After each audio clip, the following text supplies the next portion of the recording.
And like there was times when it was so tough, you know, there was times when, you know, especially with my kids like that, I felt like, you know, I felt guilty. I felt like that I wasn't. I think I listened to that. I listened to how my body was feeling. And I listened to, you know, where I was, and I knew I needed a break.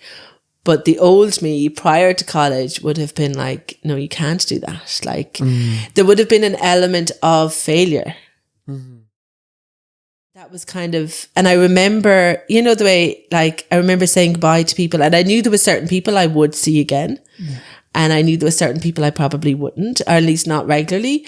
And I knew but even those people I knew I'd see again, everything was going to change. Like I wasn't part of that group anymore.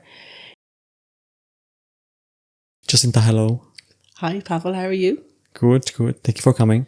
Very welcome. How was your journey, driving all the way down? Wet. Yeah, it's raining. Wet and windy, but got here in one piece. So all is good. Thank you. Yeah. I'm curious, how did your journey in therapy start? Very good question. I think to kind of go back a little bit, I'm a teacher as well. And way back when I first started teaching, I was teaching from the country, and I suppose I had quite a sheltered childhood in the countryside of Galway. And then when I moved to Dublin and started working in a school, sort of in the heart of Dublin, I came across a lot of situations that I found really difficult. In a way of... I started working with children who just had a very tough life. There was a lot of children who, you know, there was a lot of neglect and some abuse and just difficult situations that I just wasn't prepared for. So I work with children with special needs, and that piece was fine because I have a brother with special needs. So that was always part of my life, but it was the circumstances that some of these kids were living in that I really struggled with. So way back in my first year teaching, I went to counselling. Okay. For some support as to how to manage this and how to, you know, develop those boundaries and how to... Do you know what you wanted to have managed? Or do you know what that was? You don't have to say the whole thing. Remember, obviously. so I remember my daughter was a year old at the time I started this job. And I remember really, really precisely sitting in the sitting room playing with her one day that I had come home from work, and I couldn't concentrate on her. My head was somewhere else. Yeah. My head was with the kids I had put on the bus from school an hour earlier, one particular child at the time. And I just realised that it wasn't fair to her. Like she was a year old, I was sitting in the sitting room playing with her, and I was going through the motions, but I wasn't there. You know, I was there in body, but not in mind. So it was that, and, you know, I just felt like I was never out of work. Like when I was away from work, my head was still in it. So that was my first experience with counselling, and I would have tipped back into it over the years when things got tough, you know, in work for many, many different reasons. And I think through that counselling, I would have learned a lot about how to create boundaries, how to figure out, you know, where my power was and where my power wasn't, you know, handing things over, you know, writing reports when needed and handing things over. You know, I really took advantage of that hierarchy of this is my role and I'm telling you this. So now this is your responsibility, you know. So, but it took years to really develop that, and it took years to develop how to leave work at work, you know. And at one point in 2015-16, I was just finding work tough, and I worked tough, but also I felt like I was in a bit of a, I felt I was in a bit of a a mundane sort of day by day, just work wasn't sort of, I wanted something new, but I didn't quite know what that was. And I wanted to sort of intellectually challenge myself in some way. And I think mainly because when I was 7 years of age, I decided to be a teacher. And I decided to be... When you were 7? When I was 7. How does one decide? Can I ask? How does one decide when they are 7? So I have a brother with special needs. And when I was 7, he was 3. And he started school in a lovely little play school for kids with special needs down at home. And myself and my 2 sisters were invited in. So the day he started, I remember sitting at the kitchen window, crying, waiting for him to come home. Because in my head, I didn't particularly like school. And in my head, he was going to school and he wasn't going to like it. So that's why my mum asked his teachers, could we go in and visit? Because I was really upset because he was little. He was my small brother. He was very much our little pet. Like, he was very well-minded and still is to this day with 3 older sisters. But so when I was 7, I decided, I went to visit his school. We spent the day in his school and I absolutely fell in love with all of it. And I decided that was what I wanted to do. So I decided that at 7 and I never changed my mind. Wow. So when I finished my Leaving Cert, I went on to college and then I did some traveling and all of that and then started work. So I never really gave a career another thought, it was always, that was my decision and I went with it and I got it. And so at some point around 2015, I started to think about, if I wasn't teaching, what would I do? And I think maybe because I had the experience of going to counselling, I sort of landed on that. And it was more that I wanted to challenge myself. I wanted to study. I wanted to, I always said I'd have just something else, something in my back pocket, and it was very much take it day by day. Right. I had no big picture to begin with. And I remember going home from work one day and having this conversation with my husband, and I looked into it and I very quickly made the decision to apply, and he was like, just go for it. Sure. We'll see how it goes, play it by ear. So I did. And it was kind of just, okay, I'm doing this. And it wasn't something I thought about long and hard. It was something I just kind of had a sense for. Didn't know what to expect really, but really wanted a new direction. So I remember I went to the open day in Dublin Business School and I spoke to a few people and I decided, I was going to apply. And before I knew it, I was in the thick of it and the rest is history. How was the beginning for you? Would you remember? So I remember my first day. I remember meeting sort of a few of the people that I stayed friends with throughout the course. I remember being quite overwhelmed by the online aspect, the having to get set up on that online account that you had to do. I remember Moodle. The Moodle, thank you. That was it, and I remember that being quite overwhelming for me because I remember they brought us into a computer room to set ourselves up on that. That for some reason is a big, really stands out on kind of that introduction day. And then the actual first day, I remember we had psychology. And I remember just the big words, like all the language, just that psychology language. And I was like, oh my God, will I be able for this? I just remember thinking, my God, this is a lot. Now I would have done elements of developmental psychology when I was teaching, but that had been quite a while ago. So it was overwhelming, but also it felt really right. Like it felt like I was... You knew that it felt like... Yeah, I felt calm and sort of at peace and excited. Like it had been a long time since I was in a room full of new people, you know, who all are adults. Absolutely. And who we're all in the same boat, and we're all from very different, hugely different backgrounds, but all coming together for the same goal.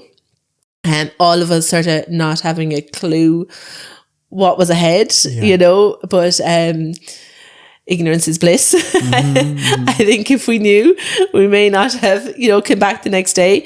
But it was lovely. It was lovely to be in a space with lots of new people and just this sort of new chapter beginning that we didn't really know where it was going to take us. So, yeah. And then? So then the course, you know, it certainly it wasn't a slowly, like it was... All the way in from the very beginning. And I have one distinct memory, probably the first weekend, because, you know, we would have done the weekdays and then we would have had the weekends. And I remember there was a guy in the course who was talking about fourth year and was talking about going into private practice. And I remember getting really anxious, and I remember saying to him, stop. Like, I am really working on the next thing. My brain was like, you know, I'm in the moment and I'm doing the next thing. In first year, I didn't look at what it was going to be like to be finished. I didn't know if I'd even get there. So when I was in college, I very much took it day by day and did my best to not overwhelm myself with the bigger picture, at least in the earlier days, you know. And yeah, it was the little things of, you know, learning how to write an essay again. You know, I very nearly failed one of my very first essays, and I read back over it and I was like, of course I nearly failed it. It was terrible. Like when I compared that very first essay to, you know, my later stuff, I was like, yeah, I would have failed me too. But I think it was all such a learning opportunity, you know. And I remember going to those classes in the library that helped you write essays, and they were so valuable. So there was a lot of learning. Like there was the academic stuff, but then there was obviously the personal stuff, the personal development that we did, which was huge, which was a whole other shock to the system, you know. But therapy and everything. Starting personal therapy, then doing the process groups. I remember sitting in our first process group and we were all just sitting there going, what are we supposed to be doing? Just for somebody, maybe could you describe what a process group is? So it's basically, I suppose, group therapy in a sense, but not really. So you're all sitting in a room, and I think the idea is that you be present and you explore the dynamics of the group and what comes up and how everybody responds to what comes into the group. And it's actually quite a difficult thing to explain. But the learning was huge. And I think we did process group in first year and second year, like every week for 3 hours, I think, a week. I think so, 3 hours. Ours was on a Monday. And you just went in, you never knew what way it was going to go. You don't know what's going to happen. It never almost doesn't have a structure and nobody tells you. Absolutely. You're supposed to do this. No. You're just sitting in a circle with other people who are as confused as you are most of the time. And it really, like, there was a facilitator there, but like, I don't think he spoke a word for weeks. Say a word. And I remember that first process group looking at him going, what are we supposed to do? You know, looking for instruction, looking for guidance, because you're so used to a structured learning environment. Like, you know, I grew up in a structured learning environment. I taught in a structured learning environment. There was always, you know, a learning outcome. You know, what you were supposed to be learning or teaching was very clear from the start. But this was just like, it was the uncertainty. And I think that was probably part of the learning, if not a huge part of the learning, is dealing with that uncertainty. dealing with being in a space and being uncertain, and not handling it somehow, or not handling it. Exactly. Yeah. Responding to it in some way. And then how that worked within that specific group, you know, and how the group dynamics. Yeah. And then in fourth year or third year, we did group work as a module in the theory of groups. And, you know, a lot of the experiential learning that we did in first year and second year came into that in a sort of, you put it into the practice into theory. Yeah. You know, it was used as sort of how groups work from a theory perspective. But like there was some nights you'd walk out of that and you'd just be a shell. Yeah. A shell of your former self. You know, some nights you walk out in tears, some nights you'd walk out as happy as anything. And it just was very unknown. And I think, and it was dealing with that because the process group, you didn't know what was going to happen. Even, it didn't matter even when we were in it, you know, for a long time, you know, well into what it was like, there was still always an uncertainty. So you were going into it. The unknown, you're just literally walking into the unknown. Yeah. And you had to deal with that discomfort and those, like that piece of that, those anxious kind of feelings that would come up because of that uncertainty. And I do think that was so valuable because I think for you know, my work as a therapist and life in general, it has helped me with uncertainty because uncertainty is a huge piece of life, you know, and nobody likes uncertainty. But it certainly, for me, it taught me how to stay present and just be in the moment and not be so concerned about what's going to happen next, you know, as best I can, you know, and I try to do that in life as best I can. So that was valuable, even though at the time we just thought it was torture. Yeah. We just thought it was torture. So that was a really unique experience, I think, of all the work I've ever done. Like those process groups were just unique. And they're unique because like my process group and your process group would have been completely different because the dynamics of the people, you know, were completely different, and they would have been so different even week on week. And then, you know, you just never knew what was going to happen. And but we'd also get a lot of support from each other, you know, like there was a lot of support, both, you know, going through the course, like course related sort of support, but also life, you know, like a lot of, you brought your life into those groups and you got support from others.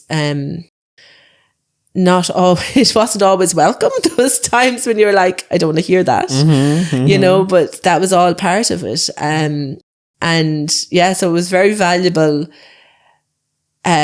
Looking back, it was very valuable, but at the time it was like, no, just stop this torture. Just stop this, yeah. So that was interesting. And then kind of, there is maybe like a change between the year 2 and 3. Yes. Right? Yeah. So the kind of academic subjects are replaced with more like experiential stuff and you're starting young. Yeah. You know, placement and stuff. Yeah. So I think first year and second year, between sort of the process group and your own personal therapy and even the stress response stuff, which I found really interesting, it was a lot about your awareness and your understanding of yourself and your understanding of sort of your human experience and how you react and respond to things and gaining an awareness of yourself. And like huge work was done both, you know, in college and in therapy to support that awareness, because definitely, you know, you need to know yourself before you can sit with other people. So that was very demanding in a way. And then in third year, you still continued some of that, but then you also started with clients. And as you said, the academic stuff changed as well. You took on a lot of different subject areas. Like I remember in particular, we did existentialism, and that for me was really powerful. Again, it was like I would have had this kind of fear of the future and this sort of, again, uncertainty. And through that work, both sort of there was the theory aspect of the existentialism, but then there was the practical sort of, we did a lot of sort of group work, and we did the Death Cafe. I learned how to just be present. And even with, talking about death, like I remember sort of having fear prior to doing that particular area of work. Fear of death, fear of, the unknown. The mortality. Yeah, like fear of just not knowing when or how or where or, or what was after that, and during that work, I think the biggest piece of learning, and not only learning, but like change in me, was you're alive right now. Okay. Stay there. Yeah. Stay present. The future will look after itself. What will be. And I was able to let go of a certain amount of fear. I'm hearing the letting go very much. Yeah. I was able to let go of a certain amount of fear.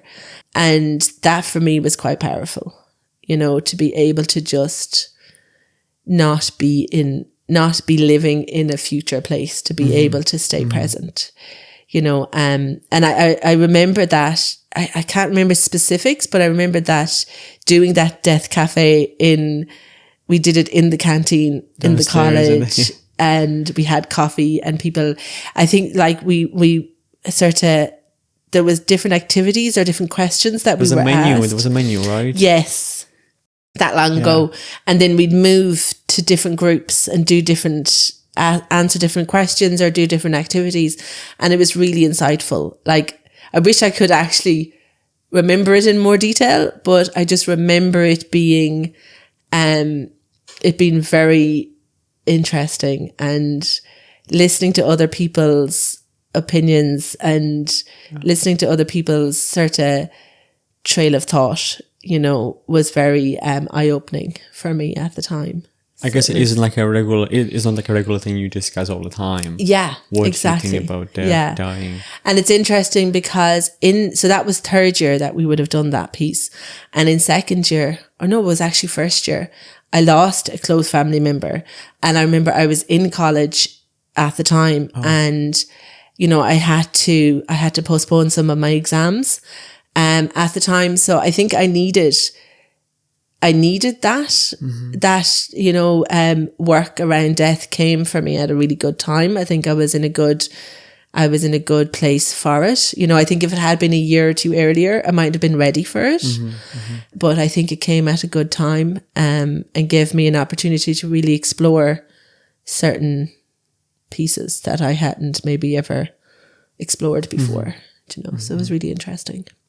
Another area that I remember really, again, I suppose it's going back to first year and second year, but I remember the stress response program or module, and I remember learning about stress and the nervous system and the brain and the amygdala and the amygdala and it's very, now it's second nature, but at the time it was mind blowing. Yeah. And I find it amazing that I'd gotten to that point in life and I had never looked at anything like that before. And then, the trauma and how trauma affects the brain. And, sort of, there was a lot of managing stress and relaxation and different forms of relaxation. And that is something I use in my work, but also as a teacher with the kids. Okay. you know, I would do some kind of psychoeducation piece, you know, around the nervous system. And I just remember there was a bit of a light bulb moment, you know, and I often see that with clients, that light bulb moment of, that's what that is, you know. That's why I feel what I feel. I'm in a, you know, flight response or fight response. Yeah. And I think for me, the powerful piece was understanding it and knowing you had power, that it didn't, like that anxious, stressed feeling, you could control it. It didn't have to control you. Yeah. You know, that there was a way to manage that sort of your nervous system. There was a way to calm your nervous system. There was a way to self-regulate. Yeah, that it didn't have to be, you know, this thing that you didn't manage, or that you know, the way if you're really anxious or sort of panicky, it can feel quite like you're out of your control. Yeah. So that was really interesting for me at the time. Now it seems so like obvious, but back then it was like, there was a power to it, you know, like had a sense of, okay, I can have some control over this. There's things I can do. And they really promoted self-care. You know, self-care was really promoted. Different types of self-care, you know, and finding your own journey through self-care, because we all have a unique way how we do. Yeah. And self-care. I remember saying to the lecturer that I had at the time, you know, I like to cycle. That at the time I used to do a lot of cycling because I lived in Dublin, and he was like, that's great, but you need a slowing down, a self-care that slows you down, because I'm still the same. I would be very go. Yeah. You know, I walk very fast. I do things, you know, I you know, if I'm doing something, I get it done. And, you know, but he was like, cycling's great, but you need a slowing down. Deregulation. Yeah. You need something. Exactly. Yeah. Something that will slow you down. And that was challenging. It was challenging to slow down, especially in the middle of college, because, you know, you've college, so many things, working full time, you know, I'm a mama too. I didn't have a minute. And I genuinely felt like I didn't have a minute to slow down. Yeah. So I suppose it became more and more important because I had less and less time, you know. So I remember practicing, you know, some visualizations and, you know, body scan meditations and stuff like that. And that became really helpful. But it was difficult. Like, it was difficult to slow down. It was difficult to find the time to actually stop. And I remember starting off with 3 minutes. Yeah. I remember starting off doing a 3-minute body scan. And then I was able to up it. But I was like, I can give myself 3 minutes, you know, like, of course I can find 3 minutes. So I remember going on YouTube and looking for 3-minute body scans. Yeah. And then I was able to up it. But, and I would always say to anyone starting something like that, you know, start small, start really, really small. And that's what I had to do. But, I do think it really benefited, and obviously it was designed that way. You know, you learn about self-care and the stress response in first year and second year, so that it will carry you. It will give you the resources. Yeah. The awareness first and the resources for you to start handling your own activation moments with clients, because absolutely. That happens. Yeah, for sure. And then to guide the clients as well. Yeah. So that was, I suppose that was the big take moments from first year and second year in particular. And then, of course, we did exams, which, you know, hadn't sat an exam in forever. So that was interesting and stressful. So for you as a teacher, sitting an exam after a while. After a long time. Yeah, it was just one of those things. It was nerve-wracking. Did you mark yourself already before you handed it over? Or did you find yourself kind of... No, I just found myself going, just get it all down on paper as quickly as possible. Yeah. You know? But it was, you know, there were big events because we were in the RDS, you know, There was a lot of people. It was very formal. It reminded me of my Leaving Cert, you know, or... It reminded me of Hogwarts. Because I never had exams like that. Okay, You would never do it that way. You just sit in the same classroom. Yeah. You know, I was like, oh my God, this is so cool. But even, again, the added stress of getting there and finding where you're supposed to be and, you know, making sure you got the right paper. And there were so many of us. There's so many. It was like a huge hall of people and you were one of the people there. Yeah, like, and you were a number. Your desk. You were a number. Find your desk, you know, on the ledger. You know, go sit down. No phones, no nothing. Yeah, it was so formal, you know? Which is, you know, the way it has to be. There's a pile of backpacks on the sides because people are just, you cannot have the backpack with you for your exam, so you just a huge pile of backpacks. All you could have is a pen. Yeah. So that was, you know, that was more, there was just so many new experiences, you know. Every other day there was a new experience, you know. And I also loved the social aspect, you know. There was you know, the lectures and the group work and the conversations, but there was also the coffee breaks and the lunch breaks and, you know, and the snack breaks and the cookie breaks. And even after, you know, somebody would always walk me to my bus after, you know, late at night when you're getting your bus home, and you'd be kind of digesting everything and processing everything. And then we did a lot of group works where we had to meet with people, outside of the college as well. And so it was very social, you know, and I love that part. Yeah. I love that part. Absolutely. I felt like I'm belonging. I belong into this group of people and it was so interesting. You can talk about the assignments and what happened in the process group. And I think we all, you know, we were all doing the same thing and we were all kind of on a similar wavelength. So the conversations were really interesting and sometimes intense, but really, you know, just really interesting and really insightful. And it was, you know, I was in my element, really. Yeah.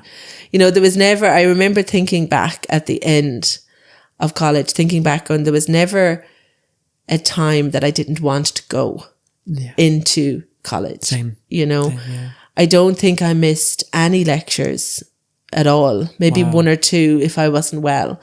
But largely, I don't think I missed anything. Like, I turned up in college after even in the middle of some very difficult sort of personal life stuff, you know, but I still went to college. And it was like, I never felt like that about school or college previously. Right. It was almost like I just couldn't get enough of this sort of the learning piece, you know.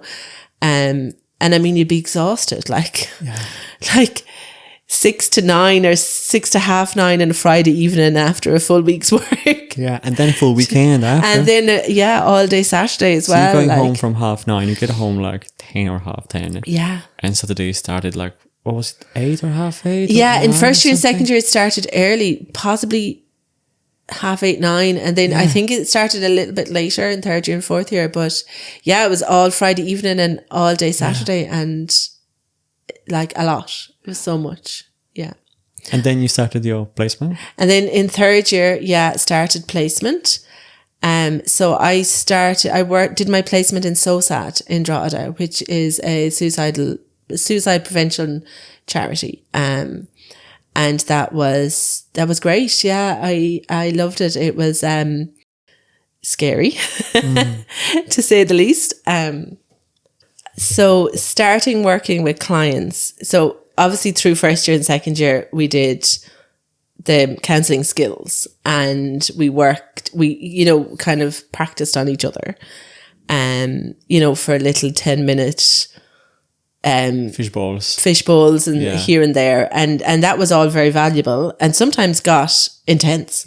You know, it was real. It, like whatever we brought to those sessions, it was real stuff, you know. So it was very valuable, but going from that to sitting with a real life client was different. And I remember my first client, and I remember the room I was in as well. And I remember just sitting there going, just listen. Okay. That's what I kept telling myself.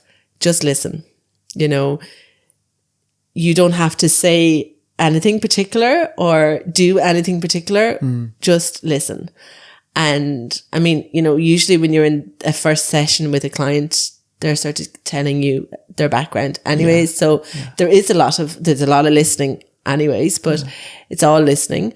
But I remember just sitting in the room telling myself to just listen, you know, and it helped, you know, it kept me focused on the client and in the present moment. And like, it's very easy to get sort of lost in the, am I doing it right? You know, am I doing it, you know, the way it should be done or whatever, you know? So it's easy to get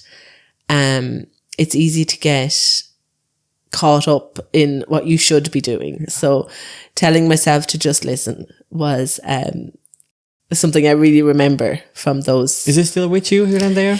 Yeah, I think particularly if you're in a session and you're, you know, the way at times you can be a little bit lost or you can be a little bit unsure, or usually because the client feels lost or unsure, and just grounding myself and telling myself just to listen, you know, that's why they're here, to be heard. Yeah. It does help to keep everybody, you know, grounded. Yeah. Myself mainly grounded. And if you're grounded, then the client tends to be more grounded, you know. So so I worked with SOSAD for third year, and it was great. Like, it was great. I remember it was busy, you know, because it was another evening of the week that you were gone. You know, it was, I had to drive, you know, it was nearly an hour's drive, 45 minutes of a drive from where I was living and working, and it was another evening, you know, so. It all compounds. Yeah. So like, I remember I was doing my placement on a Monday, we'd college on a Tuesday, you know, there was another night of the week I had therapy, then some weekends you had it Friday and Saturday night. So some weeks it was just constant, you know, and I look back now and I'm like, how did I was thinking just now, right now as well. I was like, how do we go How did we do it? Yeah. And like, there was times when it was so tough, you know, there was times when, you know, especially with my kids like that, I felt like, you know, I felt guilty. I felt like that I wasn't guilty of just not being at home as much as I would have been, you know. Now I had a lot of support. Like, my husband was always there when I wasn't, so they were in no way neglected in that sense. But I had always been there, you know. Because I was working as a teacher, I was always home when they were finished school, and I was always off for holidays, so I was always there. So it was an adjustment. And it did take time to balance that, you know, both practically and in my head, you know. But it was a lot. It was a lot. And that's why I think, you know, I'm glad that I was naive going into it. Okay. Because if I had known how busy and how you know, time demanding it would have been, I don't think I would have ever signed up for it. Okay. So I'm glad of the naivety, you know, and I'm glad of my ability to sort of just go, you know, I'm just doing the next piece. Yeah. You know, staying in the present. Yeah. Yeah. I didn't I didn't look too far forward, you know. It was like, what's next? Yeah. You know, that kind of kept me from getting overwhelmed, getting too stressed out. So, which was something I had to learn, and something that college, I think, helped us develop that skill, you know, to stay present, to stay focused in the moment. Yeah. Which is a very good skill to have, I think, you know. It's not always easy to do that, you know. Yeah. But it's definitely for me, it's very grounding to be able to just say, okay, this is where I am right now, you know, be it working with clients or anything, you know, in life. It's just like, okay, this is the only piece we can manage right now. This is the only control we have is right now, you know? So, so there's a lot of learning. And it's interesting, like, I kind of realize every time something comes up, or like even all these years later, you realize the learning. Tell me more. So like sometimes I think it was so intense when we were in college, and there was often times when we were like, why are we doing this? Like, what is the point? You're like, this is a waste of time, or this is, you know, but it's now that I'm working and, you know, in practicing, that I'm like, that's what that was about, you know, like little things. And that's why we did that, you know, that's why that was really important. And I'm really grateful for that now. Do you know, I'm really grateful for the intensity in a way. I'm really grateful for the learning, you know, like I'm glad they were sort of tough on us. You know, I think it needed to be that way. You know, it's a very responsible job. Yeah. You know, I think we needed that training, you know, and I think at the time it felt a bit like, oh, what are we doing this for? Like, this doesn't make sense. Yeah. But we couldn't understand. We were not fully. Yeah. You know, and I think process group is one of the best examples of that. You know, it's one of the sort of the more obvious examples, but it was a really good example of what the hell are we doing? But looking back, there was so much learning. It was so valuable. Hard to put into words. For sure. Do you know, but was really good, really valuable. Yeah. And then the end of third year. So the end of third year, so we had more exams and all of that. And then that summer, between third year and fourth year, I continued with my clients. And then I started into fourth year. And in the beginning, it was fine. But I got burnt out very quickly. There was a few different things that had happened that sort of, you know, added to that. But I made the decision around the October reading break that I would defer fourth year. And it was a hard decision to make because I knew I would finish it. Like, I knew absolutely. But there's always that bit in the back of your mind going, will you? Like, I knew I wasn't going to put 3 years of work into something and not complete it. But I just was too burnt out, too exhausted. And I think that making that decision showed me how far I had come.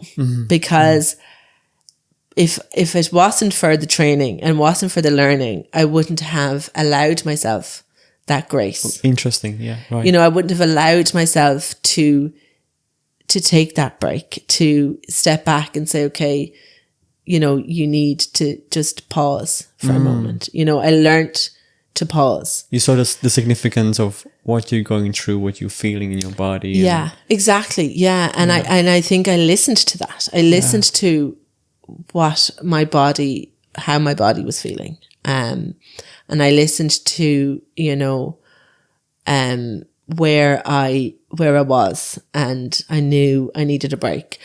But the old me prior to college would have been like, no, you can't do that. Like, there would have been an element of failure.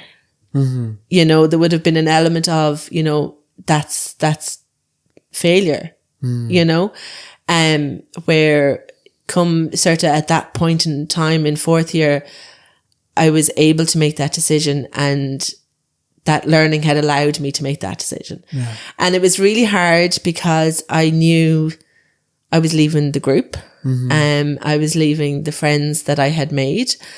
And I knew ultimately I would have to finish it off with a different group. You know, it was really difficult to walk away from that. Am I hearing grief somewhere there? I would imagine so. Yeah, there was definitely a sense of loss. Yeah, for sure. And a sense of like fear as well, that, you know, could I do it without this support? You know, could I continue the course without this core support group? My tribe. Can I leave my tribe? Absolutely, yeah. And survive? Yeah. And will I fit into another tribe? You know, will I belong in another tribe? So that was kind of, and I remember, you know, the way, like, I remember saying goodbye to people, and I knew there were certain people I would see again. Yeah. And I knew there were certain people I probably wouldn't, or at least not regularly. And I knew but even those people I knew I'd see again, everything was going to change. Mm-hmm. Like, I wasn't part of that group anymore. You know, I wasn't going to finish with them. I wasn't going to experience that closure with them. And that's the achievement. Absolutely, yeah.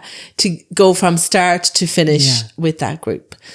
So that was difficult, but I deferred, and that was fine. And then, of course, that was sort of the end of 2019, and then COVID hit. Yeah. So, like, I felt my heart went out to that group because they ended up finishing their year online. You know, COVID hit and they finished the last couple of months and it was all online. Their graduation and all was sort of online. Mm. So, you know, everything changed for everybody. And then the following September, which would have been September 2020, I joined back into fourth year, and that's where we met. That's where we met. That's where you appeared on the Zoom call. I was like, oh, this person, is it a teacher? Is it maybe a teacher's aide? And somehow, you are a teacher. Yeah. But you were not our teacher. So before we get there, can I ask you, do you want to share how was your year? You know, when you deferred. When I deferred, there was a lot of self-care. Initially, there was a lot of not knowing what to do with myself. And I had time. And I was still working, you know, in school. But I had all these evenings, because obviously I had to finish. That was a challenge as well. Just before we move on, I had to finish with my clients. Right. So that was another sort of closing. Was that difficult? It was, particularly, there was a couple of clients that I had worked with for quite a while. So I had to work up to a closing session with those clients. So there was sort of a, you know, I would have told them maybe 2 or 3 weeks. Announced that you're going to be... Yeah, and sort of had to put a time limit on it. So that was challenging for me and for them. And there was a sense of letting them down. You know, I did feel that, okay, you know, am I letting them down? Yeah. And again, that was some stuff I worked through. I stayed in therapy the year I was deferred. That was part of, I would have anyways, I'm sure, but that was part of the college had asked me to do that. So it was great because I had a place to work, you know, all these things out in, you know, that sort of the piece around that loss or that grief of leaving the group. You know, I had somewhere to take that. And even the burnout alone is something huge to work with. And then you have the, you know, leaving your tribe and then your clients. Yeah. And then figuring out how will I navigate this year? Yeah. Because I have the time, but I want to come back. Yeah. Yeah. An enormous amount of stuff to get through. That was huge. Yeah. So it was great that therapy was there. And I did do a lot of self-care, a lot of sort of just meeting friends, you know, spending time with family, and just, it was a nice breather. You know, it was really nice to be able to just stop and take a breath for that year. And then of course COVID hit. So we were all housebound anyways. And that was a whole new experience for everybody. But even during COVID, I did, and during that year that I was out, I did kind of keep my eye on the ball. Like I I did a lot of reflecting on my thesis, and because I had picked a topic for my thesis and I had done the proposal and, the research, and then it went and it wasn't passed. So I had to rethink all of that. So that year gave me time to decide on a new topic. Do you want to share what the first one was? So the first topic I picked was, again, because I was working with children with special needs, I wanted to explore the parents' experience of having a child with special needs. And again, my mum, is one of those parents. Yeah. So I had this idea to interview parents of kids of different ages and, children and adults of special needs. But because I wasn't qualified therapist at the time, I couldn't do it that way. The college had said I could talk to, maybe service providers, but that wasn't the same. It wasn't, I wouldn't have gotten the piece that I wanted. You wanted. So I always said, if I ever go back to do a master's or to do something else, I would, do more research in that area, because it's something that's really interesting. But then I had to reflect on what to do. So I came up with a different topic. I hadn't done any actual research because I didn't have access to the library, but I had a fair idea as to what I wanted to do. And then that was, doing a thesis alone was a big undertaking, as I'm sure you remember yourself. Yeah. What was your second kind of like a subject that you were? The thesis I ended up doing was the effect of self-harm on the therapist. So if the therapist is working with people who are self-harming. So it was non-suicidal self-harm and the impact that had on the therapist. I was inspired to study that because of my experience of working with children at the time. I had worked with a few teenagers they happened to be as a teacher. And my students who were self-harming, and that had impacted me. And I wanted to look at that from the therapist's perspective, to see the impact it had on the therapist. And it was great. It was challenging, and there was a lot of work to be done, but I spoke to a lot of different therapists who had a lot of different perspectives, and it was really interesting, and trauma came up time and time again, and it was really intense, but really, really interesting, so again, it was that whole piece around writing a thesis. It was like, am I good enough? Can I do this? Right. Can I get this across the line? There was a lot of self-doubt at times, but I got there in the end. But it was, what do you think maybe helped you? What do you think maybe after the year coming back and changing the entire kind of thing you wanted to research? What was I think there was a lot. I think once I started, like they always say when you're doing a thesis, do something that interests you. Because you eat it. You live it, breathe it, eat it. It can be quite, it can consume you in a way.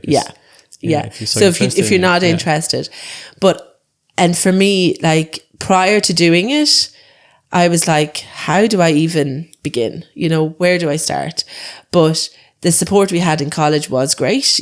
Our research lecturer was fantastic, and she really broke it down. And again, it was do this bit. I wasn't looking at it as this 10,000 piece project. I was looking at do this bit. This chapter. And next chapter. This interview. And this little sub chapter. Yeah, exactly. So again, it was staying in the moment and keeping as present as I could. I also had a really good friend who did, read over things for me and, helped me sort of with the drafts. So that was really helpful. Really helpful. Yeah. He knows who he is. And yeah, so that support was great. And even just the encouragement of, you can do this, that I got from a lot of different people, a lot of different places in my life. The piece, so obviously it's very academic, it's very, but I love to talk, Tell me more. I would talk to anybody sooner than put my thoughts down on paper. But so doing the interviews with the therapists was really interesting and I learned a lot from just talking to them about the topic we were talking about, but just in general. These would have been therapists that a lot of them would have been, working for years as therapists. And some of them worked with adolescents, but we also, some of them didn't. Some of them worked with people that were older. So there was a lot of different perspectives, a lot of different, and a lot of different responses. Like I was trying to see the impact that self-harm has on therapists, and no two people responded the same way. Oh, wow. Interesting. So that was, as is human nature, but and some people were very clear in sort of, very boundaried, and some people not so much. So it was really interesting, from that perspective. And the best part of it was getting it done and finished and completed and signed, sealed and delivered. Were you happy when it was all done? Yes. Yeah, I was really happy. Yeah. There was... Yeah, no, I was happy just to get it done. But then I was happy with the result and stuff as well. So no, it was definitely, it felt like a huge accomplishment for me. Because I think as much as I tried in first year not to, think too far ahead, the thesis was always in the back of my mind as, oh my God, that just seems this so... huge thing in front of me. Yeah. Will I be able to do it? Yeah. So it did feel like a huge accomplishment to get it across the line. And if I ever do go back and do another one, I know the format, it's not, it won't be easy, and it won't happen anytime soon. But I think just having it done will certainly, be a huge benefit. Should I ever do it again? Yeah, for sure. Yeah, so it was good. Yeah. Now going back to you arriving into our class. So you joining purely fully in COVID, joining the first team's call with us, new classmates, new group, new tribe. How did you feel? Yeah, I was devastated that it was online. Because I am a people person. I like to meet people. I was nervous about meeting a new group, but I was also excited. And I was devastated that it had to go online. From that perspective, from being a mother and not having much time on my hands and being able to walk into the spare room and sit down at a computer instead of traveling for an hour was, on the other side was very beneficial. But no, I was devastated because it was difficult to go back. It was difficult to, get to know a new group of people, and for that to be restricted online was a real challenge. So I was really disappointed that was how it went. Yeah. And I hadn't, up to that point, I hadn't had much dealings with working online, as a lot of people didn't, I never really did anything in that format before. So for me, it just felt so restricted. Yeah. And you'd log on for the lecture or for, you know, the group, whatever it might have been, and then you logged off. Yeah. And there was no in between. There was no getting to know people, you know, there was no getting, you know, going for the coffees or getting lunch or, you know, that piece. And that was hard. It was hard to sort of get to know people. And I felt like everybody else knew each other because ye had all been, you know, together, you know, face to face for 3 years. Yeah. So I felt like I wanted to get to know people, and I wanted people to get to know me, you know, so that was a challenge, but I think it worked out quite well, you know, under difficult circumstances. I think I made a lot of connections, and I think definitely it worked out better than I would have anticipated. Okay. You know, I definitely felt quite quickly that I was part of the group. But that's nice to hear. Yeah. It was a very welcoming group for sure. So you know, it was so interesting for me to kind of ask the question, because obviously I was in it from the beginning, right? Yeah. And I had no idea what it might be like for somebody who's just thrown into the group. Yeah. And especially online, so you cannot have any of these, you know, going for coffees, going for lunches. Yeah. I think, you know, a course like psychotherapy, it's so much like, yes, there is the theory side, you know, but so much of it is so much more than that. You know, it's a part of who you are, you know, and it's about who you are, and it's about,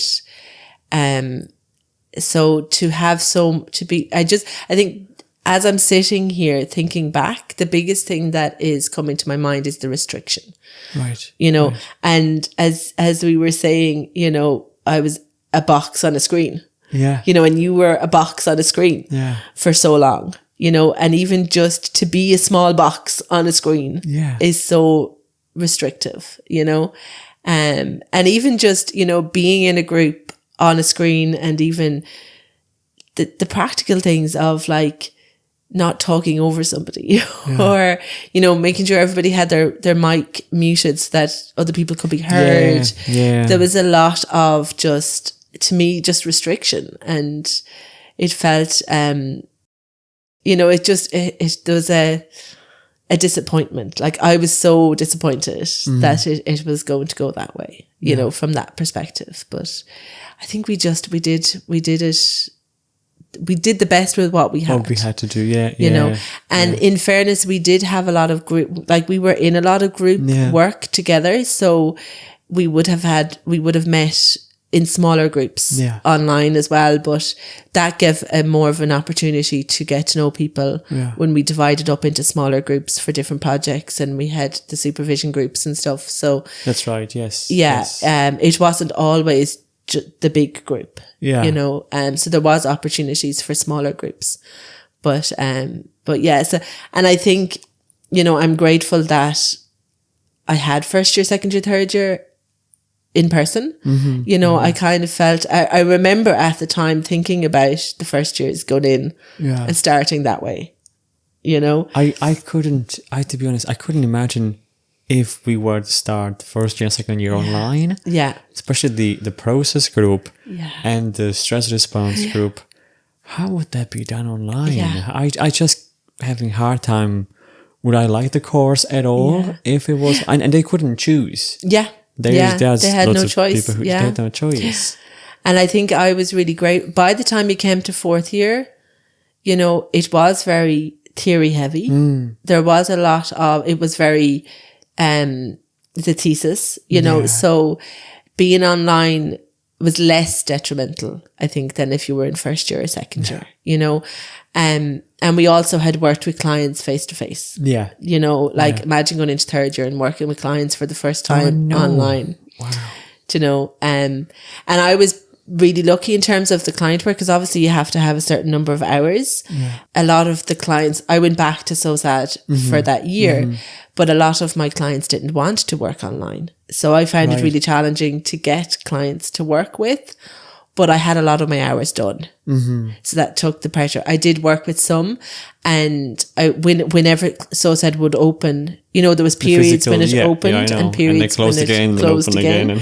So I was there when it did open. But I think if I didn't have as many hours clocked up as I did in third year, it would have been much more stressful trying to get the hours clocked up, because the clients themselves weren't big fans initially, at least, of going online. So it was a challenge for sure, you know. How did you find coming back to the placement, starting kind of for the second time, for a set of clients, I imagine? Did you feel the growth of your year? I did. Yeah, I did. And I remember going back, the manager of the centre was still there. So I felt very almost mature in a way. Wow, interesting. Going back. Yeah. You know, I definitely felt like I had those hours under my belt. You know, it wasn't as intimidating, I think, the second time round, you know. And I knew how things worked. I knew how the clinic themselves worked. Yeah. You know, I think there was a certain I think the best way to describe it is a maturity that I felt as a therapist, you know, even at that point. And I remember my supervisor at the time saying that to me, saying, you know, you had the hours under your belt, you know, when we would be exploring again online. You know, so I did, you know, I think it's funny because now when I look back on it, I'm like, I knew nothing. Right. But back then you're like, I get that. I you know, I know this, I have this down. But yeah, no, it was probably going back to the client work was one of the easiest things in fourth year. Okay, I felt, you know, I felt a certain calm with that. Yeah. And it was great to be just face to face when you could, you know. So there was periods of time when you could be face to face and periods of time when you couldn't. So I took advantage of it when I had the face to face. Yeah, for sure. Yeah. And it's interesting, I think a lot of the time certainly in fourth year, maybe third year, it was a bit more challenging, but doing the client work, you know, kind of gave me a sense of peace, gave me a sense of this is what it's all about. Okay. You know, this is why I've learned all this stuff. This is why I've put myself through all of this. You know, this is sort of where it's been all leading to. So it's been grounding you. Yeah. Again, in the whole goal of finishing the course. Yeah. And I think by the time I got to third year and fourth year, my eye was on the end goal. You know, first year and second year is more about just, you know, get through the next bit. Yeah. But by the time I got started through third year and fourth year, it was, you know, I was looking at the bigger picture. You know, I was looking at the work that, you know, the client work that would happen as a result. And I think doing the work with the clients gave me a sense of accomplishment that I could do this, you know, that this was a good decision, that I felt like I was in the right place. In the right place, that's what I was feeling. Yeah. So you knew kind of somewhere all along that this is what you want to do. Yeah. I think it's certainly once I started working with clients, it certainly, you know, told me that I was in the right place. You know, I think first year and second year, I felt very like I belonged in the course and belonged with the group and belonged in the work, and I loved, you know, all of it. But I was so focused in not getting overwhelmed that I was like, just stay here. But by the time I started working with clients and got used to that, there was certainly a sense of, you know, this is where I want to be. This is what I want to do. So that was quite grounding, you know, to have that focus. Yeah. And then you finished the course? Finished the course, yeah. Did you feel the kind of, because you had the 5 year. Yes. And, you know, timeline kind of for yourself. It was a massive amount of time. And I didn't realise how much time it was until my son, who, when I started the course, he was 5, he was in junior infants. And by the time I had finished, I remember saying to him, this is my last, you know, it was probably the thesis. I had handed in the thesis and we had a case study and whatever it was, that was my last thing. And I was like, I'm done now. You know, this is me finished college. And he turned around to me and goes, I never remember you not in college. Wow.